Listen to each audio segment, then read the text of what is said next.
Hello, neighbors. Before we get into the episode, just a couple quick things I'd like to mention. If you go to the podcast website, neighborontheleft.com, there's a whole bunch of things for you to check out there, including the contacts page, where you can see all of the social media links. And these days, I do post a lot of stuff just about daily on Instagram, TikTok, and Facebook. A lot of interesting stuff there. If you stop by, please like, share, and follow if you would. Also on the website, there is the episodes section where you can download or stream any episode of the podcast going all the way back to the beginning. And of course, the blog section. I make a post for every episode of the podcast, and it includes all of the sources that I use. All right, let's start the episode. So, the Pentagon is introducing a new history course this fall for high school students in the schools it operates for military families. The course is called Western Civilization to 1500.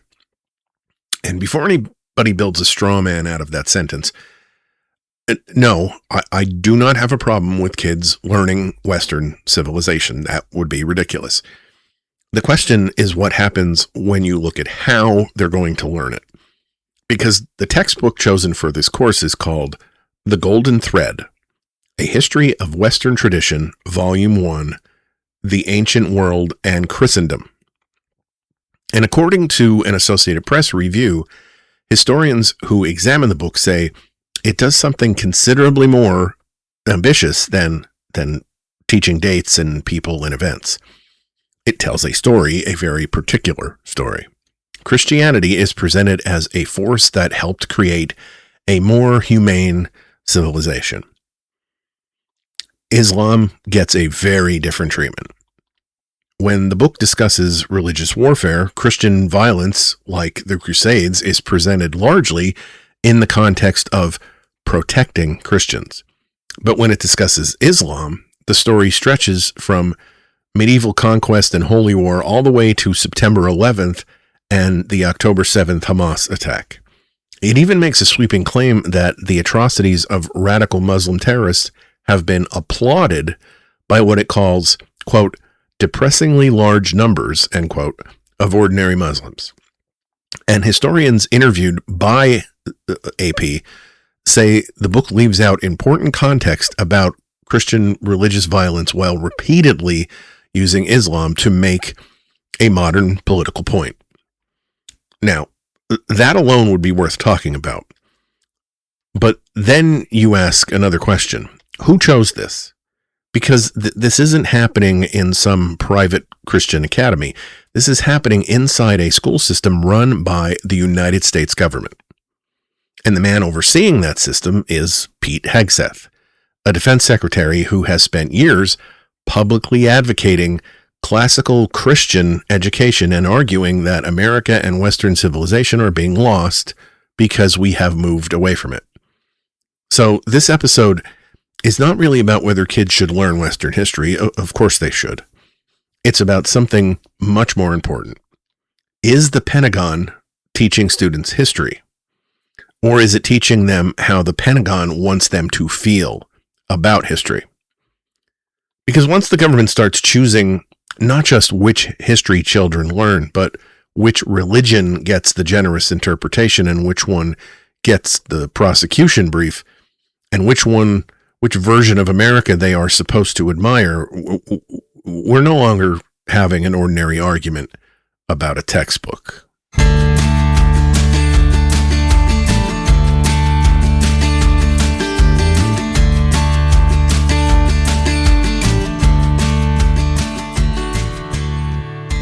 Hello, neighbors, and welcome to Your Neighbor on the Left, the podcast about progressive politics, human decency, and life on the blue side of America's ideological divide. My name is Don Spielis, and I am your host. Today, in a broad sense, we're talking about history education, but let's get more specific right out of the gate and establish what we're actually talking about here. The Department of Defense Education Activity, or DODEA, is the school system that educates children in military-connected families. It operates roughly 160 schools in multiple countries and serves around 70,000 students. And I want to be precise about that number. Those 70,000 students are not all taking this new course that I'm going to be talking about. That is the broader DODEA student population. The new class, Western Civilization to 1500, is being offered through DODEA's virtual high school, and students can use it to satisfy a world history credit. So this is not some mandatory curriculum being dropped into every military classroom, but it is still a course created and approved inside a federal public school system using a textbook selected under a Pentagon leadership that has made no secret of wanting to push education in a more classical, quote, patriotic, end quote, direction. And that's where this becomes worth looking at closely. And just so you know where I'm coming from, I consider myself a Christian. Not a MAGA Christian, certainly not a Christian nationalist. More of what people call a red letter Christian, if you follow me. So this episode is not an atheist taking shots at Christianity. It's a Christian asking why the federal government appears to be favoring one particular version of it. Because every history course makes choices. What gets emphasized, what gets condensed, what gets explained, what gets excused, what gets connected to the present, and what gets left sitting quietly off to one side. Those choices shape the story that students walk away with. And when the federal government is making those choices for the children of military families, I think we should be paying very close attention to the story it has decided to tell. So, what exactly is this course? DODEA calls it Western Civilization to 1500, and the idea is to trace the development of Western civilization from the ancient world through the medieval period. Again, perfectly legitimate subject matter. The textbook is The Golden Thread, written by James Hankins, a longtime Harvard historian, and published by Encounter Books.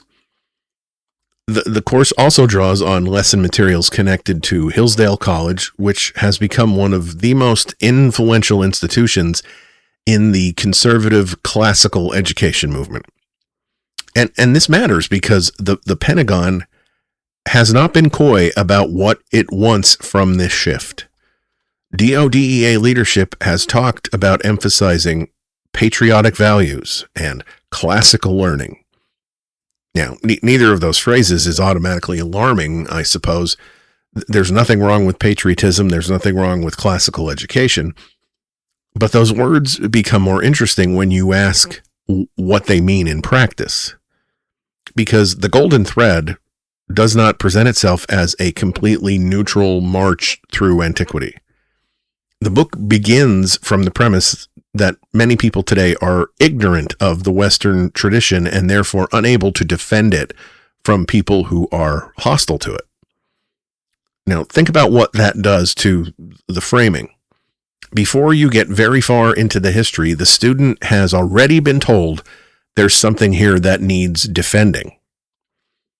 That Western civilization is not simply an object of study, it's an inheritance, and one that's under pressure. A tradition under attack, a thing whose value is already assumed, and that is not the same thing as simply teaching history. A history course can say, here is ancient Greece, here is ancient Rome, here is Christianity, here is Islam, here is the medieval world, here is how these civilizations interacted and fought and borrowed and influenced one another and changed. Or it can begin with a different mission. Here is our civilization. Here is what made it great. Here is what threatens it.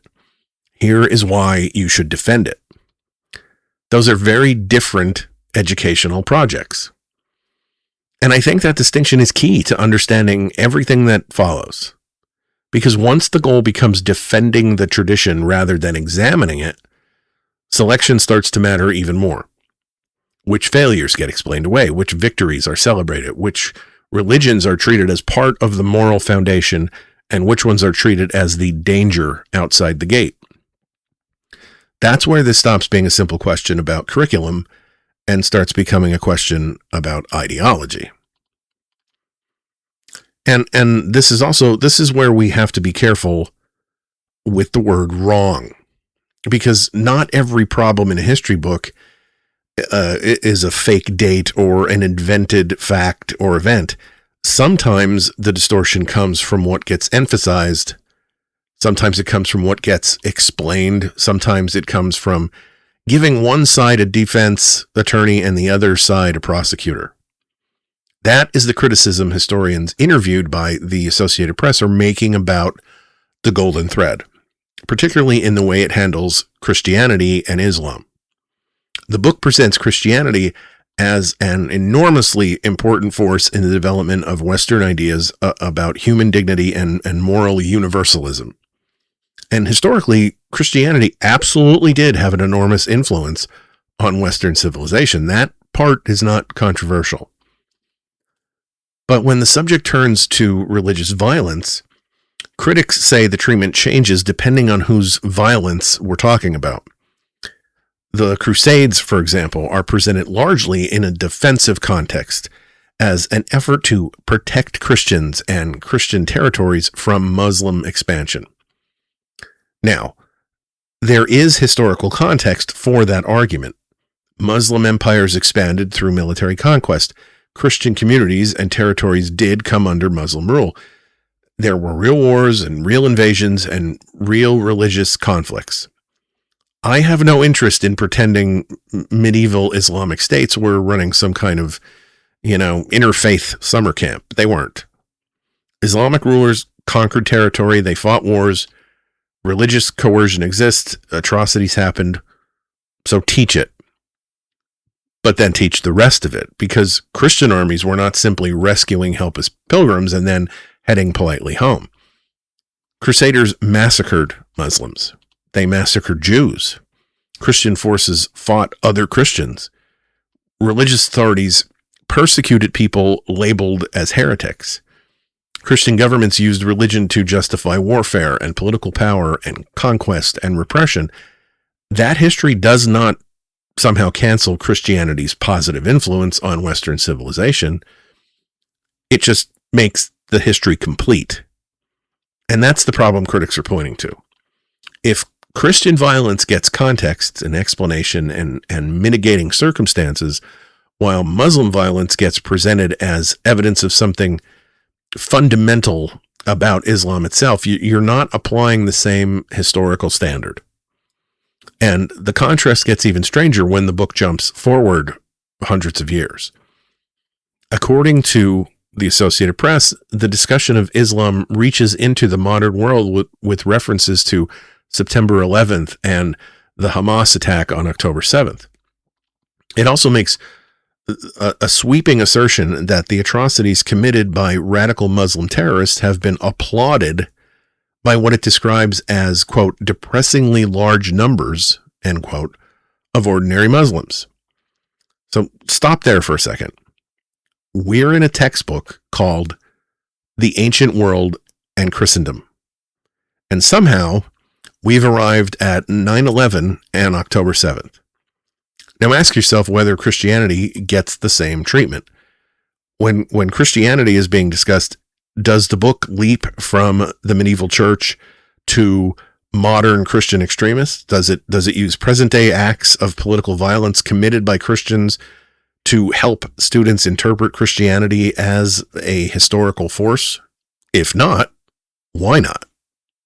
That's the asymmetry. And that's why I don't think the cleanest criticism is simply to say this book lies. That may actually miss the more important point. You can create a deeply misleading history while getting a surprising number of individual facts technically correct. You do it by deciding which facts need explanation, which atrocities are aberrations, which atrocities reveal something deeper. Which civilization gets complexity? Which one gets a prosecution brief? That is why omission matters. That's why framing matters. And if we're going to hand a history book to students in a school operated by the United States government, I think we're entitled to ask whether the standard is consistent. Not whether Christianity gets criticized enough, not whether Islam gets defended enough, whether both of them are being taught as history instead of one being taught as heritage and the other being taught as threat. Now, there is something important I want to stop and say here, because it would be very easy to turn this into a cheap argument. The people who wrote this book are not idiots. James Hankins is a serious historian. He spent decades at Harvard studying Renaissance political thought and the Western intellectual tradition. And that matters. Because if I were to reduce this to some right-wing hacks wrote a fake history book, then I'm making an argument easier for myself and weaker for everybody listening. And that is not what this is. Qualified historians can disagree. Qualified historians can emphasize different things. Qualified historians can look at the same body of evidence and build different interpretations around it. That is part of what history actually is. You cannot write the history of Western civilization without making some choices. You decide which empires get 20 pages and which ones get 3. Which wars are pivotal, which thinkers get quoted, which atrocities are central to the story and which become a paragraph. Which religious movement gets described primarily through theology, which one gets described primarily through conflict. Those choices don't automatically make a book dishonest, but they absolutely shape the argument that the book is making. And the authors have pushed back on the criticism. They argue that the book acknowledges Islamic contributions to Western civilization and that critics are presenting an unfairly selective picture of what they wrote. And that defense deserves to be taken seriously. If a book discusses Islamic philosophy, science, translation scholarship, and the transmission of classical knowledge, that matters. But it doesn't automatically answer the criticism. Because the question is not whether Islam receives any positive treatment. The question is what larger story emerges from the balance of that material. You can include 10 complimentary paragraphs about a civilization and still frame that civilization primarily as a threat. You can acknowledge Christian violence and still contextualize it so consistently that the reader comes away seeing it mainly as defensive or exceptional. That is why the qualifications of the authors actually make the story more interesting, I feel. The issue isn't whether they know the history. The issue is what they chose to do with it. And then there is the question that matters most for this episode. Why did the United States government choose this particular interpretation? Because once the Pentagon adopts the book for a public school course, we're no longer simply reviewing the judgment of a historian. We're examining the judgment of the government that selected him. And of course, this is where Pete Hegseth stops being a background character, because this educational shift did not materialize out of nowhere. Long before he became defense secretary, Hegseth was arguing that American education had gone badly off course, and that the answer was to return to classical Christian education. In his 2022 book, Battle for the American Mind, Hegseth described progressive education as part of a long effort to push God and religion out of American schools. And his prescription was not subtle. He argued that parents should move their children towards classical Christian schooling. He wrote that failing to do so was accepting defeat. His warning was that America itself and Western civilization more broadly were being lost. That worldview matters now, because the school system under his authority is being redirected toward what DODEA describes as patriotic values and classical learning. And again, those phrases do not convict anybody of anything, but they certainly sound familiar when they come from a man who spent years arguing that education needs to recover Christianity, Western civilization, and traditional American identity. Then you look at the people around him. Hegseth has documented ties to the Communion of Reformed Evangelical Churches, or CREC, a church network co-founded by Doug Wilson. The Pentagon itself has acknowledged that Hegseth belongs to a church affiliated with that network and that he appreciates many of Wilson's writings and teachings. And Wilson is not somebody critics have randomly slapped the label Christian nationalist onto. He uses the label himself. Wilson has argued openly for more explicitly Christian America. He has opposed same-sex marriage and abortion, argued for restrictions on Muslim immigration, and leads a church network with deeply patriarchal teachings. Hegseth has amplified material from that movement. In 2025, he reposted a video featuring CREC pastors, including one arguing that women should not have the right to vote. Now, the Pentagon later said Hegseth himself supports women's suffrage. Fine, I suppose, but he still chose to amplify that video. And in February of this year, Hegseth invited Doug Wilson to preach at the Pentagon. And that concept in and of itself, I have issues with, but that's another topic. In relation to this, though, it still matters. Not because the defense secretary is forbidden from knowing religious conservatives, and not because Doug Wilson should be, I'm not saying he should be banned from entering a government building, but because we're trying to understand Hegseth's own political worldview, and this is evidence. Then there are the worship services. In May of 2025, Hegseth held what was called the, quote, Secretary of Defense Christian Prayer and Worship Service at the Pentagon. His personal pastor, Brooks Pottinger, participated. The event was broadcast over the Pentagon's internal television network. Hegseth told attendees that it would become a voluntary monthly event. Now, military chaplaincy is normal. Voluntary religious worship in the military is totally normal. Religious accommodation is totally normal.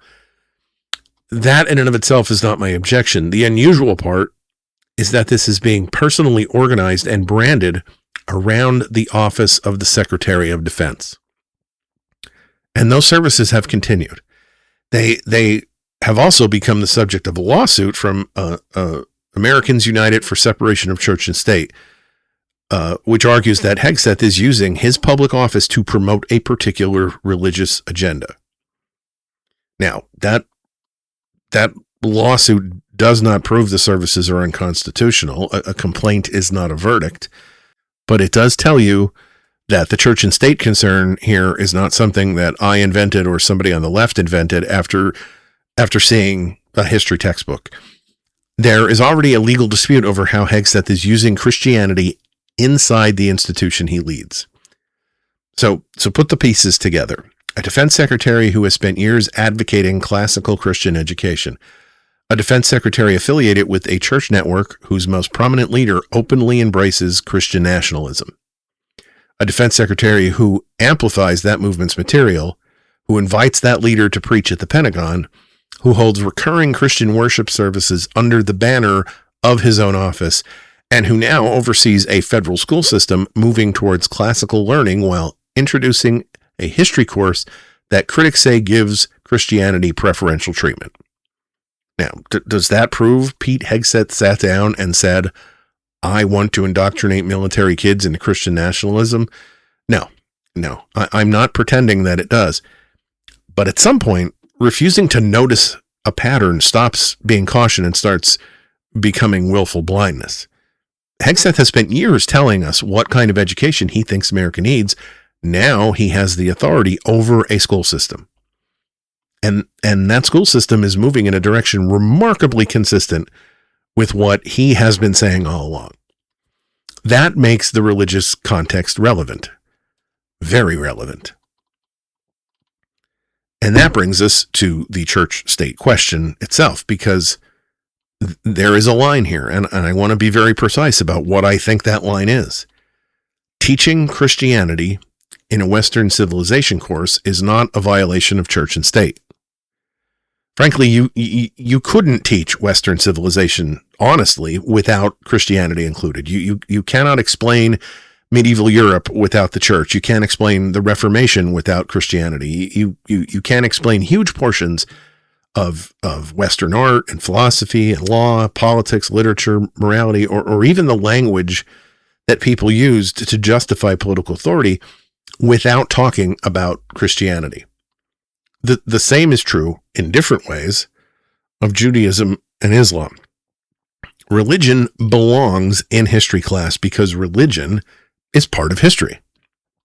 The problem begins when the government moves from saying Christianity profoundly influenced Western civilization to suggesting Christianity is the moral framework through which Western civilization should be understood. Those two things are not the same statement. And that distinction becomes especially important when the school is being run by the federal government. These aren't private Christian schools. Parents didn't enroll their kids at, St. Somebody's Classical Academy because they wanted a Christian worldview baked into the curriculum. These are Department of Defense schools. The government operates them. The government hires the teachers. The government approves the courses. The government chooses or approves the instructional materials. So if the course consistently presents Christianity with greater sympathy, greater moral complexity, and greater historical generosity than it gives to another religion, then I think we're entitled to ask whether the government is still merely teaching religion as history or whether it has started favoring one religion's place in the story. Now, I'm not telling you that a court has ruled this course unconstitutional. It has not. And Establishment Clause law today is not as simple as plugging a government action into some neat little 3-part test and announcing the result. The Supreme Court has changed the way these cases are evaluated. So I'm not going to manufacture a constitutional certainty that doesn't exist. But constitutional uncertainty does not mean there is no concern. Because church and state separation is not just about whether somebody forces a kid to say a prayer. It's also about whether government places its thumb on the scale among religions. And imagine being a Muslim student in one of these schools. The government hands you a textbook in which Christianity is discussed as a source of humane universalism and Western moral development, and then Islam appears through conquest, holy war, terrorism, 9/11, and October 7th. Maybe every individual sentence can be defended. Maybe every historical event mentioned really happened. But what is the cumulative message here? Which religion feels like part of our inheritance and which religion feels like the recurring threat to it? That is where I start getting very uncomfortable. A federal history course should be able to teach that Christianity helped shape Western civilization without implying that Christianity therefore occupies some preferred place in the moral identity of the United States. Those are two entirely different propositions. One is history and the other starts drifting towards government endorsement. And when the man overseeing the school system has spent years arguing for classical Christian education, hosts Christian worship services under the banner of his office, and gives Pentagon a platform to an openly Christian nationalist pastor, I don't think it's paranoid to ask whether that distinction is being respected. I think it would be irresponsible not to ask. And this is the point where I want to stop talking about institutions for a minute and talk more about the kids. Again, DODEA serves roughly 70,000 students. And again, not all of them are taking this course, but that broader student population matters because military families are not religiously uniform. They are Christian, Jewish, Muslim, Hindu, Buddhist, atheist, agnostic, and anywhere you can imagine in between. I don't need an exact demographic spreadsheet to make the obvious point that the United States military is made up of people from many different religious backgrounds. So imagine just for a minute a Muslim teenager whose mother or father serves in the United States military. Maybe that family has already moved 3 or 4 times because of deployments and assignments. Maybe that kid is attending a federal school overseas because that's where the government sent the family. And now the same government that employs that parent hands the student a history book that treats Christianity as a central force in the moral development of Western civilization, while Islam is repeatedly filtered through conquest and holy war and terrorism and 9/11 and October 7th. What does that feel like for the student? Not theoretically, to the kid sitting there in the class. What does it communicate about who is at the center of the American story and who is standing outside of it? Because that is the part of this that really bothers me. Some of the students who could be made to feel like religious outsiders are the children of people serving the country. Their parents wear the same uniform. They take the same oath. They deploy to the same dangerous places. They accept the same possibility that they may not come home, and then their child walks into a government-run classroom and gets a version of history that may implicitly suggest one religious tradition belongs more naturally inside the Western and American inheritance than theirs does. I don't think that's a small thing. A federal school system should be extraordinarily careful about that. Not because every student has to be made to feel personally affirmed by every page of a history book. History's not therapy. Sometimes history is ugly. Sometimes it's offensive. Sometimes your own tradition has blood on its hands. Students should learn that too. But there is a huge difference between confronting difficult history and consistently structuring the story so one religion receives complexity and context and moral generosity and the other just keeps showing up as the bad guys. And when the government is the one telling that story, the stakes are higher. Because these kids are not guests in somebody else's country. They're not outsiders asking to be included. Their families are serving the United States. They are already part of the story. The curriculum should not quietly suggest otherwise. Now let's talk about the parents and their rights. Because conservatives have spent years telling us that parents deserve to know what schools are teaching their children, what books they're reading, what values are being introduced, what controversial ideas are being presented. And on the basic principle, I absolutely agree. Parents should know. Parents should be able to ask questions. Parents should be able to review curriculum and understand what their kids are being taught. So fine, apply that principle here. Because this is where the rhetoric starts colliding with the policy. This new course is optional, and that does matter. Nobody should hear this episode and walk away thinking that every DODEA student is being forced into it. But optional does not mean ideologically neutral. And it certainly does not erase the question of whether parents are being given a clear picture of what the course is actually doing. For years, conservative activists have been arguing that schools can become vehicles for ideological influence. They use that word indoctrination all the time.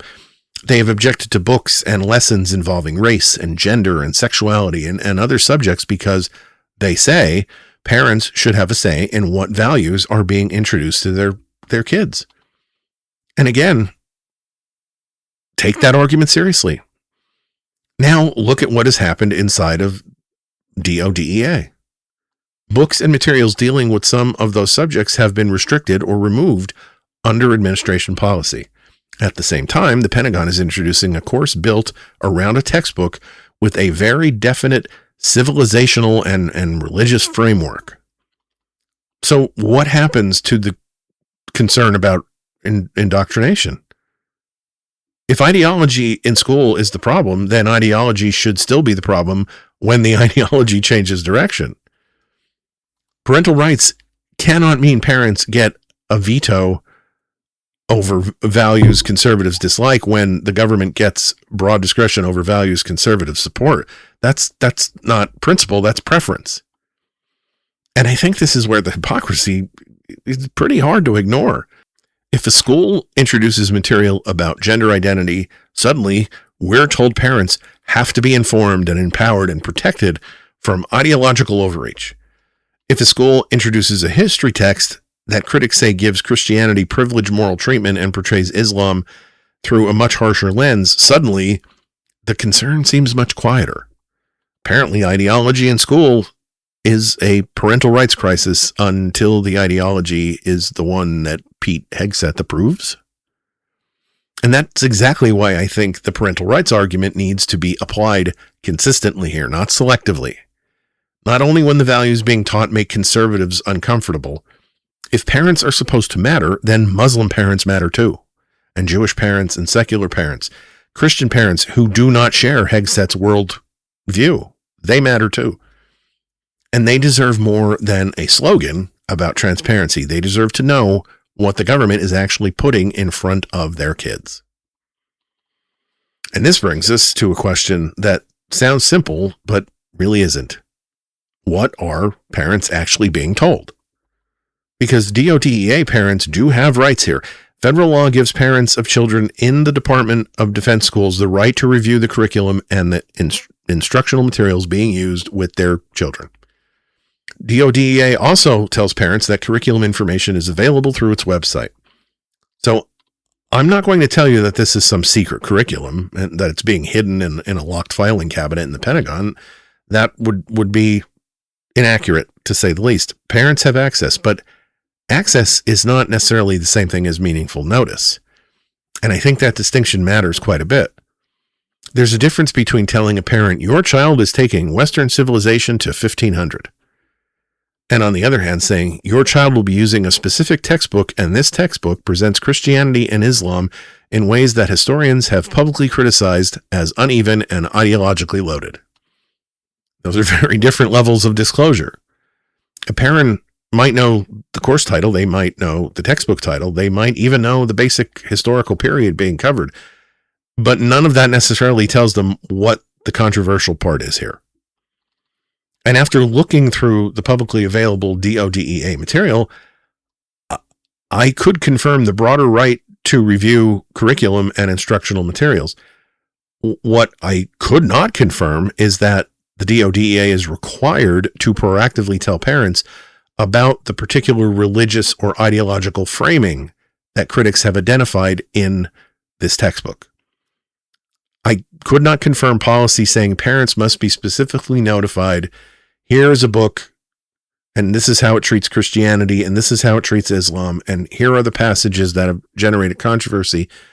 Now, that may exist somewhere that I haven't found. And if it does, wonderful, great. But I can't tell you that it does. And that matters because conservatives themselves have spent years arguing that parents should not have to become investigators to figure out what schools are putting in front of their children. They have argued that transparency should mean more than technically making information available somewhere. So apply that standard here. Because there's a difference between telling parents what book their child is reading and telling parents what that book is actually telling their child. A perfectly neutral course description can say, students will study the development of Western civilization from antiquity through the medieval period. Every word of that could be completely true. And it tells you almost nothing about the controversy we have spent so far discussing. That is why I keep coming back to the phrase meaningful transparency. If parental rights are going to be invoked as principle, then parents should not have to know in advance which chapter to inspect, which historian to Google, which Associated Press investigation to read before they understand the ideological framing of the course. Otherwise, what you really have isn't transparency. You have availability. And those two things are not the same. So let's apply the standard conservatives themselves have demanded. For years, Republican lawmakers have argued that military parents should be able to see what their children are being taught and decide whether that material is consistent with their values. Fine. I'm not rejecting that standard. I'm borrowing it. Would a Muslim parent want to know how Islam is being portrayed in this course? Of course they would. Would a Jewish parent want to know whether Western civilization is being framed primarily through a Christian identity? I imagine they might. Would a secular parent want to know whether Christianity is being presented not merely as historically influential, but as uniquely responsible for the moral development of the West? I think they absolutely would. And here's the easiest way to test whether this principle is actually a principle. Reverse the politics. Imagine a Democratic defense secretary creates an optional history course. The textbook gives heavy attention to the Crusades, Inquisitions, Christian persecution, religious violence, and modern Christian nationalism. It describes secular humanism as one of the great moral advances of Western civilization.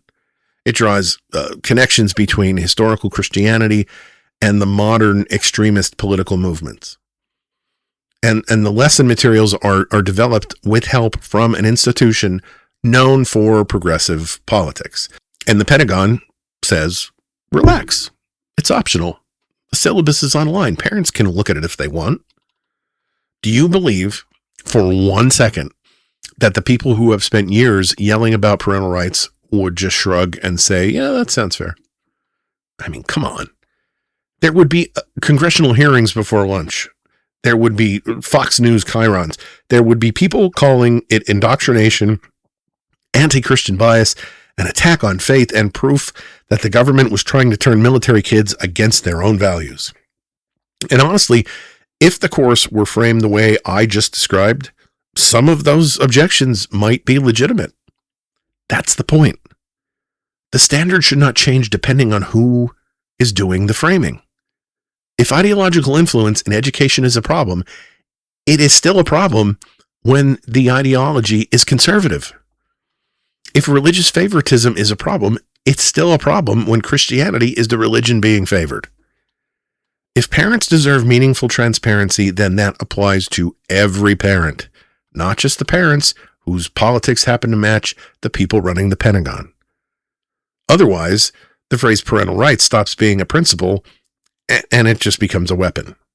Something you pull out when you dislike the curriculum and quietly put back in the drawer when the curriculum starts sounding more like you. And this is where I think the story gets bigger than Pete Hegseth and bigger than the golden thread and bigger than just one course, because there's a broader ideological chain running through all of this. Western civilization, Christianity, the American founding, American identity, patriotism. Those ideas are all related. Of course they are, but they're not interchangeable.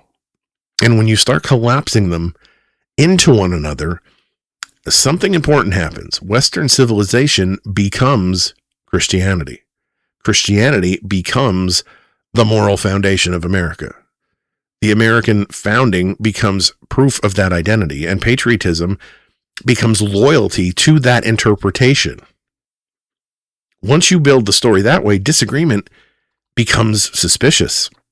Criticism of Christianity can be reframed as hostility towards Western civilization.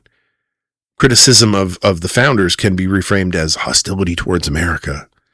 Criticism of American history can be reframed as a lack of patriotism. And at that point, history class is doing way more than teaching history. It's teaching identity.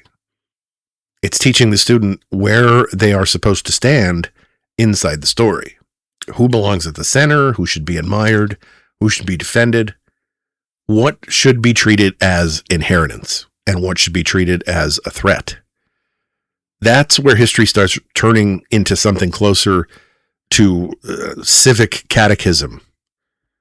Not a religion class in the literal sense, a catechism of national identity. Here are the approved beliefs. Here are the approved heroes. Here are the approved conclusions. Now repeat after me. And I think that is a dangerous direction for any government-run school system. Not because countries should never teach a national story. Every country does. Every curriculum selects things. Every school system decides what matters. But there's a difference between helping students understand the history that produced their country and giving them a story designed to produce the correct emotional response to it. The first one is education. The second one starts edging towards formation. I do not want the federal government deciding that the purpose of history class is to manufacture a particular kind of patriot. Patriotism that depends on selective memory is very fragile. If the only way you can get students to admire their country is by sanding down all the contradictions and contextualizing the atrocities that your side committed and sharpening the ones committed by somebody else, then what you're building is not confidence, it's dependency. Dependency on a version of history that only works as long as nobody looks too closely at it. And students deserve better than that. So what should history education actually do? I mean, I think the answer is pretty simple. It should trust the students with the entire story, not a flattering version, not a self-loathing version, not a version engineered to make them feel guilty about everything their civilization produced, and not a version engineered to make them proud of it no matter what. The whole story. Western civilization produced extraordinary achievements. Representative government, philosophy, scientific advancement, legal traditions, literature, art, ideas about individual rights and limits on political power that have changed the world. Students should learn that. They should understand why those ideas mattered and why so many of them still matter. But Western civilization also produced slavery, imperial conquest, religious persecution, sectarian warfare, authoritarianism, genocide. Students should learn that too. And those truths do not cancel out each other. That's the part I think this whole debate keeps missing. History is not a courtroom where civilization has to be found guilty or innocent. Christianity profoundly shaped Western civilization and inspired enormous acts of compassion, reform, and charity, resistance to oppression, moral courage. Christian institutions and Christian governments also participated in persecutions and repression and violence and conquest. Both of those things are true. Islamic civilization engaged in military expansion, religious warfare, coercion, and intolerance. It also produced major achievements in mathematics, medicine, philosophy, science, art, architecture, scholarship, and played a crucial role in preserving and transmitting classical knowledge. Both of those things are true. That is what mature history looks like. It does not need heroes who are spotless, and it does not need villains who are uncomplicated. It does not need civilizations sorted into moral teams. The job of a history course should be to give students enough evidence, enough context, enough competing perspectives that they can wrestle with the past honestly. That means applying the same standards consistently. If conquest matters when Muslims do it, it matters when Christians do it. If religious intolerance matters when it appears in Islamic history, it matters when it appears in Christian history. If intellectual achievement matters when it comes from Europe, it matters when it comes from Baghdad or somewhere else outside of the preferred storyline. History becomes dishonest when one civilization gets complexity and the other gets prosecuted. And I don't think the goal should be to make students ashamed of Western civilization. Not at all. I don't think the goal should be to make them venerate it either. The goal should be to make them understand it. Understanding is stronger than mythology. A student who knows both the achievements and the failures of a civilization is in a much better position to appreciate what is worth preserving, and a much better position to recognize what should never be repeated. That is what history is supposed to give them, not a loyalty test, not a moral script, not a predetermined answer, but tools to think for themselves. So, we're back where we started. The problem is not that Pete Hegseth wants military students to know Western history. They should know it. The problem is why this Pentagon chooses this textbook, this educational philosophy, and this particular way of telling the story. Because these are federal schools. These are military families. These are children from many faiths and many backgrounds. And these are parents who have spent years being told that they deserve transparency and control and a meaningful say when schools introduce controversial ideas to their kids. That principle should not suddenly become negotiable because the ideology now happens to be conservative. And the church-state question should not disappear because Christianity is historically important to the West. Of course, Christianity is historically important. That is not the same thing as saying the government should present Christianity as the preferred moral framework through which Western civilization is understood. Those are very different claims. And history education should know the difference. Because if the government starts deciding not only what students need to know, but what they're supposed to admire, if it starts giving one religious tradition the benefit of complexity while the other gets reduced to conquest and threat, if it starts treating patriotism not as something that can survive an honest encounter with the past, but as something that has to be protected from inconvenient history, then we've now crossed into something that's more than education. Students deserve better than that. They deserve history that trusts them with the whole story. Parents deserve meaningful transparency about what the government is putting in front of their kids. And patriotism should be strong enough to survive an honest account of the past. It shouldn't need a protective coating or selective memory. It shouldn't need the government quietly deciding which parts of the story are too inconvenient or too complicated to be part of the message. Because if your version of history can only produce patriotism by trimming away the parts that complicate the story, you're not teaching patriotism. You're marketing it. All right, everyone. Thank you for taking the time to download and listen to this episode of Your Neighbor on the Left. I am profoundly grateful that you did, and I would love to hear from you about this topic. I would love to know what you think about the new textbook and the way the Pentagon is going about things lately in terms of religion and the way the administration is going about things with selective history. I know that there are a lot of strong opinions on this out there, and I would love if you would share yours with me.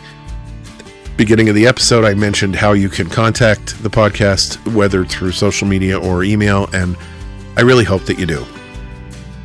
I'll be back on Wednesday with another full episode of Your Neighbor on the Left.